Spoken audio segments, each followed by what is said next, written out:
À ma famille, mon mari était celui qui réussissait le moins. Il louait le mari de ma sœur et ignorait le mien. Je les ai laissés penser cela jusqu'à la semaine dernière, quand mon père a allumé les infos et a vu mon mari être interviewé en tant que l'homme derrière un accord de plusieurs millions de dollars. Mon père a cette habitude qu'il fait au dîner de Thanksgiving. Il lève son verre, regarde autour de la table comme s'il s'apprêtait à donner un TED Talk et porte un toast au succès. Chaque année, sans exception. Et chaque année, ce toast était destiné au mari de ma sœur Brooke, Kevin. Kevin le PDG. Kevin le type avec le bureau d'angle.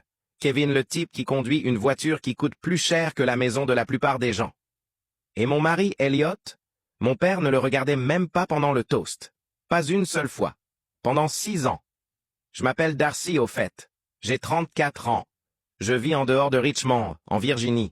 Et jusqu'à il y a environ 9 jours, ma famille pensait que mon mari était essentiellement un nobody, un type qui travaillait dans la tech, ce qui, dans l'esprit de mes parents, signifiait probablement qu'il réparait des imprimantes quelque part. Et honnêtement, je ne les ai jamais corrigés. Pas une seule fois. Vous vous demandez probablement pourquoi? Faites-moi confiance, j'y arrive. Laissez-moi revenir en arrière. J'ai rencontré Elliot en 2017 dans un café à Arlington. Super cliché, je sais.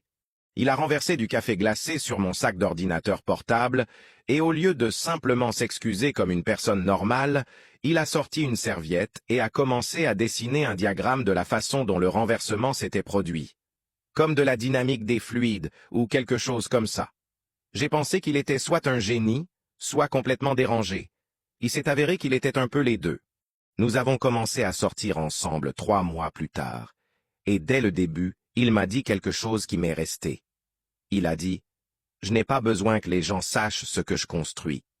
J'ai juste besoin de le construire. » Et j'ai trouvé ça incroyablement cool. Je le pense encore. Maintenant, ma famille avait une philosophie entièrement différente. Ma mère Judith et mon père Glenn sont le genre de personnes qui mesurent tout par son apparence extérieure. Ce ne sont pas de mauvaises personnes, je veux être clair là-dessus. Mais l'apparence est tout. Ma mère a une fois retourné un canapé parce que sa voisine en avait acheté le même. Je suis sérieuse. Elle a littéralement dit « Je ne peux pas être vue avec le même canapé sectionnel que Pam. » Pam, au fait, est une femme parfaitement gentille. Mais c'est ma mère. Tout est une compétition à laquelle elle ne s'est pas inscrite, mais qu'elle refuse de perdre. Donc, quand j'ai ramené Elliot à la maison pour la première fois et qu'il est arrivé en jean et sweat à capuche au volant d'une Honda Civic de 10 ans, j'ai vu le jugement se former en temps réel. Mon père lui a serré la main et a dit, je cite, « Alors, quel est ton plan sur 5 ans, fiston? Nous sortions ensemble depuis 4 mois. » Elliot a juste souri et a répondu, « Être heureux. » Mon père l'a regardé comme s'il avait répondu dans une langue étrangère. Pendant ce temps, Brooke, ma sœur aînée, l'enfant doré, celle qui a littéralement eu un plus gros gâteau le jour de mon 10e anniversaire parce qu'elle avait eu une mauvaise semaine à l'école, Brooke a commencé à sortir avec Kevin. Kevin est arrivé en blazer marine, a apporté des fleurs à ma mère et a parlé de sa trajectoire au sein du cabinet pendant 45 minutes d'affilée. Mon père rayonnait pratiquement. J'aurais pu ramener un astronaute ce soir-là, ça n'aurait rien changé. Pensez-vous que cela m'a dérangé? Oui, bien sûr que oui. Je ne suis pas faite de pierre. Mais voilà le truc. Je savais quelque chose sur Elliot que ma famille ignorait. Et j'ai choisi de garder ça ainsi, parce qu'Elliot avait fondé une entreprise, une vraie, pas une petite activité secondaire, une véritable start-up d'analyse de données qui était financée discrètement par des personnes dont vous reconnaîtriez les noms si je pouvais les dire. Mais Elliot n'en parlait pas. Il ne se vantait pas. Il travaillait juste, parfois 17 heures par jour. Et je le soutenais parce que je croyais en lui et aussi parce que j'avais vu les chiffres et ces chiffres n'étaient pas petits. Mais pour mes parents, il était juste le mari calme de Darcy qui fait des trucs d'ordinateur. Brooke m'a dit une fois au brunch, avec ma mère assise juste là, « Ça doit être agréable de ne pas avoir la pression d'un conjoint ambitieux. » Elle l'a dit comme si elle était compatissante.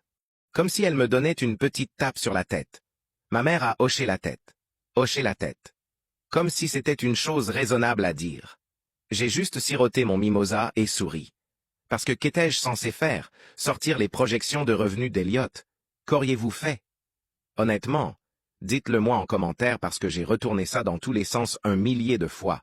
Les choses ont vraiment empiré après le mariage de Brooke et Kevin. C'était un événement énorme dans un vignoble à Charlottesville. 200 invités, un groupe de jazz live, tout le tralala. Magnifique, je leur accorde ça. Mais à la réception, mon père a donné un discours où il a parlé de sa fierté que Brooke est si bien choisi.